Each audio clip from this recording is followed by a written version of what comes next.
Hello everyone, CG Vyapam RHU syllabus के अंदर का एक और टॉपिक यहाँ पर डिस्कस करने जा रही हूँ और ध्यान रखेंगे कि ये लास्ट डेमो क्लास होने वाली है for the purpose of CG Vyapam आरएचयू।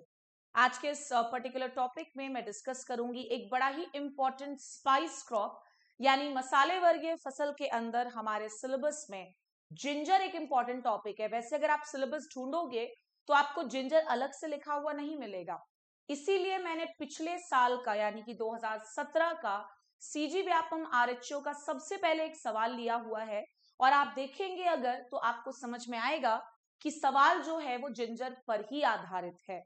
Question क्या है? Following is a cultivar of ginger. अगर आप सभी को कल्टीवार का मतलब नहीं पता है तो कल्टीवार कोई भी ऐसी वैरायटी है जो कल्टीवेशन में है, जो कल्टीवेट की जाती हो, ऐसी चीजों को हम शॉर्ट में कल्टीवार कहते हैं। So following is a cultivar of ginger. पहली वैरायटी है सुरोमा, दूसरी सुप्रभा, तीसरा Rajapari and the last one is Nagaland.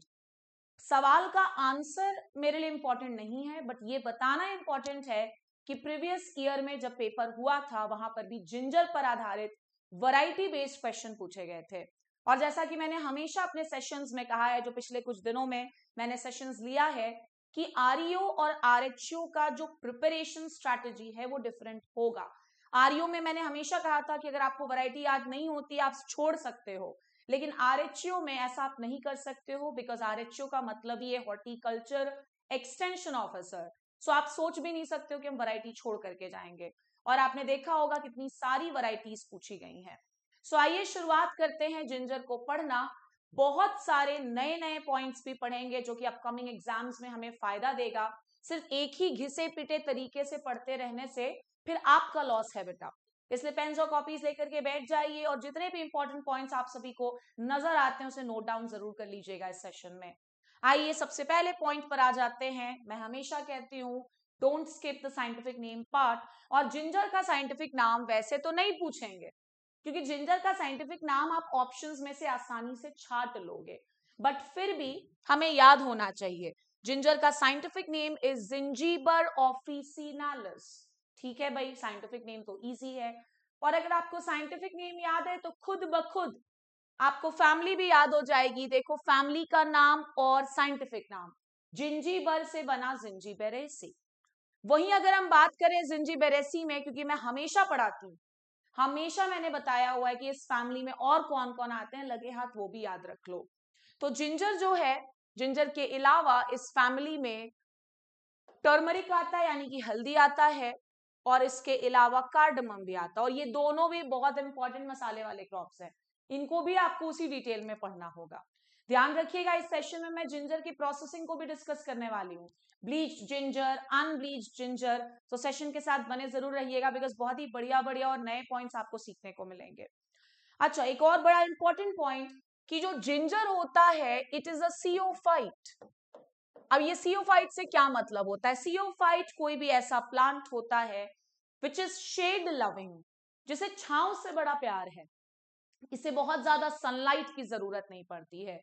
और ऐसे क्रॉप्स बेटा बड़े प्रिफरेबल हो जाते हैं for the purpose of multi storeyed cropping. Horticulture पढ़े हो और अगर मल्टी स्टोरीड क्रॉपिंग नहीं जानते हो तो फिर क्या ही पढ़ाई किए हो। मल्टी स्टोरीड क्रॉपिंग जहां पर अलग अलग हाइट के प्लांट्स को एक जगह पर लगाया जाता हो, सिंपली एकदम इन द सिंपलेस्ट टर्म इसे हम मल्टी स्टोरीड क्रॉपिंग कहते हैं। तो मल्टी स्टोरीड क्रॉपिंग में बहुत प्रिफरेबल क्रॉप्स हो जाते हैं ऐसे क्रॉप्स विच आर सीओफाइट। सीओफाइट का मतलब है शेड लविंग प्लांट्स। आगे नेक्स्ट पॉइंट, ये भी सवाल आता है, आप देखेंगे आरएचओ में, आरईओ में ऐसे सवाल भी पूछे जाते हैं। इनफैक्ट आरएचओ 2017 में ही पूछा है, हालांकि विद रिस्पेक्ट टू प्याज पूछा गया था, अनियन, कि बताइए इनमें से कौन सा एक मोनोकॉट वेजिटेबल है। तो पिछली बार अगर वेजिटेबल के रिस्पेक्ट में पूछा है तो आने वाले समय में हो सकता है फ्लावर के रिस्पेक्ट में पूछे, मसालों के रिस्पेक्ट में पूछे। तो ये जो पूरी फैमिली आप पढ़ते हो जिंजीबेरेसी, ये मोनोकॉट फैमिली है। तो ऑब्वियस सी बात है अदरक, हल्दी, कार्डमम सब के सब मोनोकॉट्स हो जाएंगे। यही पॉइंट मेंशन्ड है बेटा, मोनोकॉट। ओरिजिन की अगर हम बात करें तो origin is south east Asia. अब आगे बढ़ते हैं नेक्स्ट पॉइंट की तरफ, कि अगर हम बात करें जिंजर को कैसा क्लाइमेटिक सिचुएशन चाहिए, तो इसे एक वार्म और ह्यूमिड क्लाइमेट चाहिए होता है अपनी ग्रोथ के लिए।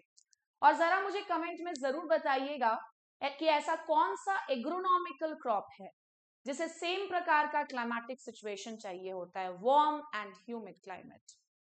आगे बढ़ते हैं, सॉइल का पीएच जो जिंजर के कल्टीवेशन के लिए जरूरी है, दैट इज अप्रोक्सीमेटली बिटवीन 5.5 से 6.5, मतलब एसिडिक पीएच ही बेहतर होता है जिंजर की ग्रोथ के लिए। आगे प्रोपगेशन की अगर बात करें तो प्रोपगेशन राइजोम से होता है, ये हर बच्चा जानता है, लेकिन आगे के पॉइंट्स पर जरा ध्यान दीजिएगा कि जब आप राइजोम को प्रोपगेशन पर्पस के लिए यूज कर रहे हो तो कैसे राइजोम्स का आपको चयन करना है, सिलेक्शन करना है। सो टॉपिक है हमारा selection of rhizomes for propagation. Propagation तो राइजोम से ही होगा, इनफैक्ट हल्दी में भी राइजोम से होता है। सो आइए पढ़ते हैं, cut into small pieces of 2.5 से 5 सेंटीमीटर लेंथ। जो बड़े साइज के राइजोम्स हैं उनको हम कट करेंगे, काटेंगे इनटू 2.5 से 5 सेंटीमीटर लेंथ में, और साथ ही साथ इनका जो वजन होना चाहिए वो 25 से 50 ग्राम होना चाहिए। तो लेंथ ऑफ द राइजोम जो कि आप प्रोपगेशन करने के लिए यूज कर रहे हो बेटा, वो शुड बी 2.5 से 5 सेंटीमीटर के बीच में, वजन होना चाहिए 25 से 50 ग्राम के बीच में। और एक बार चेक जरूर से करना, शायद पिछली बार ये सवाल पूछा भी गया, शायद वेट ऑफ द राइजोम पूछा है। आगे एक और पॉइंट है कि इन राइजोम्स में मिनिमम 1 से 2 अच्छे बड्स होने चाहिए, या फिर जिंजर के केस में बड्स को हम ग्रोइंग पॉइंट भी बोलते हैं, जहां से जिंजर फिर बढ़ना चालू करता है, that is known as growing points. I hope आपको ये चीज भी समझ में आ गई होगी। तो प्रोपगेशन राइजोम से होता है, कितना लेंथ होना चाहिए 2.5 से 5, वजन कितना होना चाहिए 25 से 50 ग्राम, और कितने अच्छे बड्स होने चाहिए मिनिमम 1 से 2। तो सारे पॉइंट्स हमने सिलेक्शन ऑफ राइजोम्स में कवर कर लिए। अब आते हैं नेक्स्ट टॉपिक की तरफ, and the next topic is duration of the crop, very important. क्योंकि जेआरएफ हॉर्टिकल्चर, जी हाँ, अगर आप आरएचयू की तैयारी कर रहे हैं तो हम ये नहीं कह रहे हैं कि जेआरएफ और आरएचयू की तैयारी एक जैसी, बिल्कुल अलग है, लेकिन टॉपिक्स तो सेम है ना, और सवाल जितना ज्यादा बनाएंगे आप फाइनल पेपर के लिए उतना अच्छा प्रिपेयर हो पाओगे। तो अगर आप जेआरएफ के पेपर को उठा के देखोगे ना तो उसमें ड्यूरेशन ऑफ हल्दी, ड्यूरेशन ऑफ जिंजर पूछा जाता है। ऐसी वैरायटीज के भी नाम पूछे जाते हैं हल्दी में जो कि लॉन्ग ड्यूरेशन वैरायटीज हैं। तो जिंजर का जो ड्यूरेशन है इस क्रॉप का, that is from 7 to 8 months। ये जानना जरूरी है, बिकॉज अभी आप अलग अलग टाइप के जिंजर पढ़ोगे, ग्रीन जिंजर, उसकी हार्वेस्टिंग कब की जाती है, ड्राइड जिंजर कब हार्वेस्ट किया जाता है। तो ऑन एन एवरेज ड्यूरेशन जो है वो 7 से 8 महीने का होता है। अब क्योंकि आप आरएचओ का प्रिपरेशन कर रहे हो तो मैंने शुरुआत से कहा है कि आप ग्रेडिंग वाला टॉपिक नहीं छोड़ सकते। आप चेक कीजिए, इंजीनियरिंग के सेक्शन में क्लीनिंग एंड ग्रेडिंग भी दिया हुआ टॉपिक है, और ग्रेडिंग में क्या पढ़ोगे, मशीन्स के नाम पढ़ोगे और प्लस ग्रेड्स के नाम भी पढ़ने होंगे। सो आइए पढ़ते हैं जिंजर के कुछ इंपॉर्टेंट ग्रेड्स। सबसे पहला ग्रेड है गार्बल्ड नॉन ब्लीच्ड कैलीकट, और नॉन ब्लीच्ड जिंजर और ब्लीच्ड जिंजर, अभी इसको आप आगे पढ़ोगे कि मीनिंग क्या होता है। वैसे ये ग्रेड्स के नाम है, ग्रेडिंग का मतलब मैंने कई बार समझाया हुआ है। शॉर्ट में इसी ग्रेड को एनजीके भी कहा जाता है।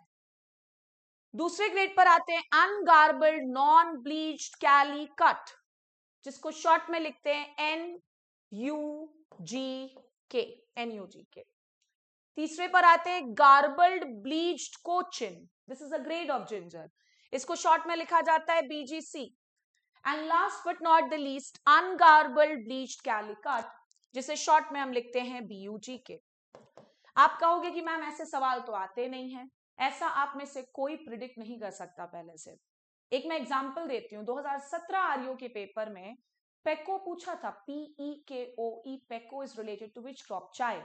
मैंने हमेशा जब भी ऑफलाइन क्लासेस ऑनलाइन क्लासेस में पढ़ाया है चाय को, हर जगह पर इस चीज को डिस्कस किया है, ग्रेड्स ऑफ चाय भी डिस्कस किया, and pekoe is somewhat related to the grade of chai. तो ये भी कितने ग्रेड्स हो गए, 4 ग्रेड्स हो गए, किसके हो गए, जिंजर के हो गए।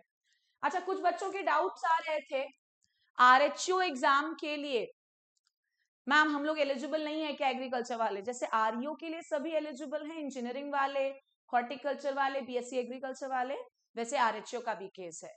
तो ऐसा नहीं कि अगर आप BSc एग्रीकल्चर वाले तो आप एलिजिबल नहीं, इंजीनियरिंग वाले एलिजिबल है, एग्रीकल्चरल इंजीनियरिंग वाले। तो ऑब्वियस सी बात है बीएससी एग्रीकल्चर वाले तो एलिजिबल है ही है, हॉर्टिकल्चर वाले भी एलिजिबल है। आगे नेक्स्ट प्रोसेसिंग। प्रोसेसिंग या फिर टाइप्स ऑफ जिंजर बहुत इंपॉर्टेंट टॉपिक है और बहुत ध्यान से पढ़िएगा। सबसे पहला है ग्रीन जिंजर। अभी ग्रीन जिंजर क्या होता है, इसको फ्रेश जिंजर भी कहा जाता है, इसे और क्या कहते हैं, फ्रेश जिंजर कहते हैं। इसकी हार्वेस्टिंग जो है वो बाकी जिंजर से थोड़ी सी पहले कर ली जाती है, ध्यान रखिएगा। नियर अबाउट ऐसी किताबों में लिखा होता है कि harvesting is done at the 6th month, जबकि ड्यूरेशन कितना है इस क्रॉप का, 7 से 8 महीने का, तो थोड़ा समय से पहले हार्वेस्ट कर लेते हैं। आगे बढ़ते हैं इसके बाद बेटा ड्राइड जिंजर। ड्राइड जिंजर, आइए पढ़ते हैं इसके बारे में। For preparing dried ginger the crop is harvested between 245 से 260 दिन। और 245 से 260 दिन मतलब लगभग ऑन एन एवरेज कितना महीना होगा, 8 के आसपास हो जाता है।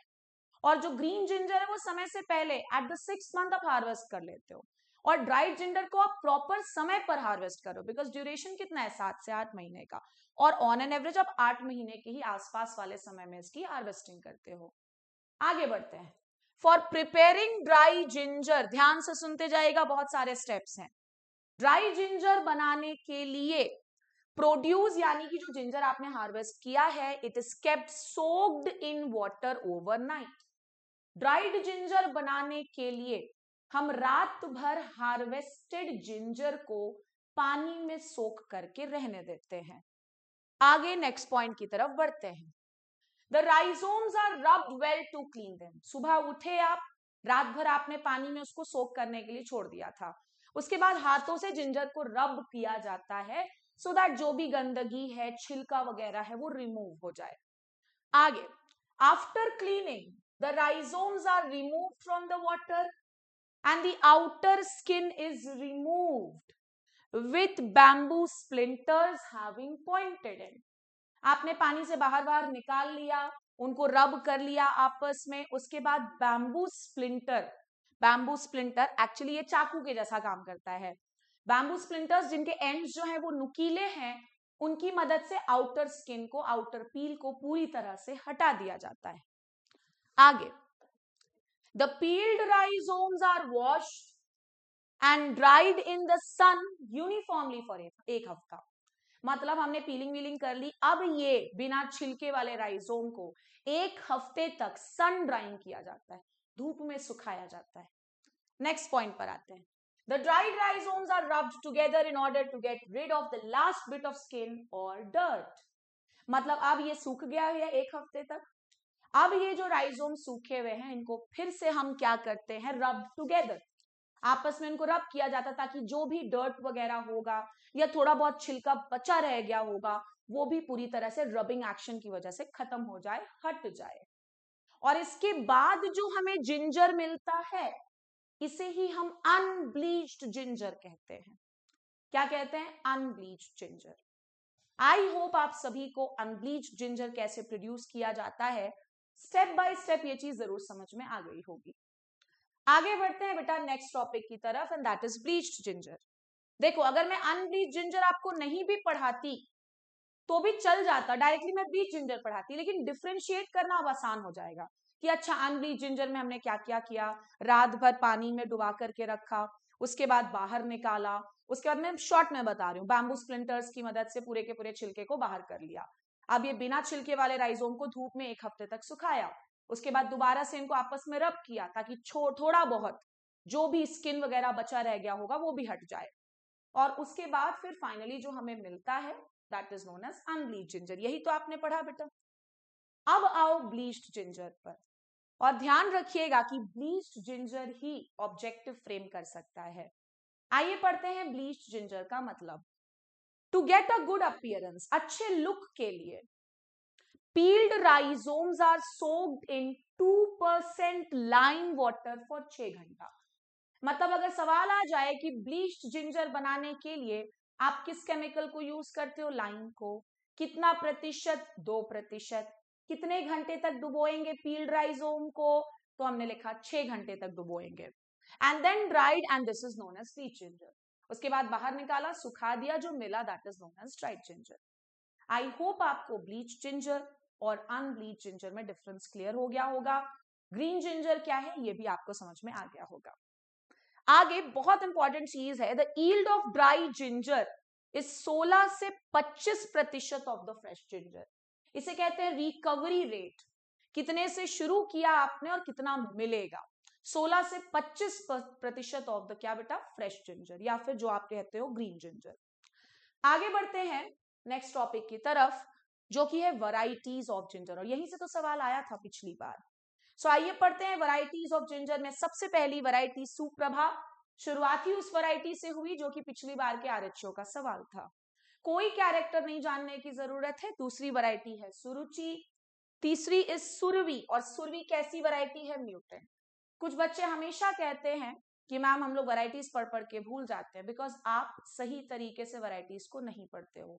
20-20 बार, 25-25 बार जब आप उस वैरायटी को, उस टॉपिक को रिवाइज करते हो, तब जा करके वो चीज कहीं दिमाग में बैठती है।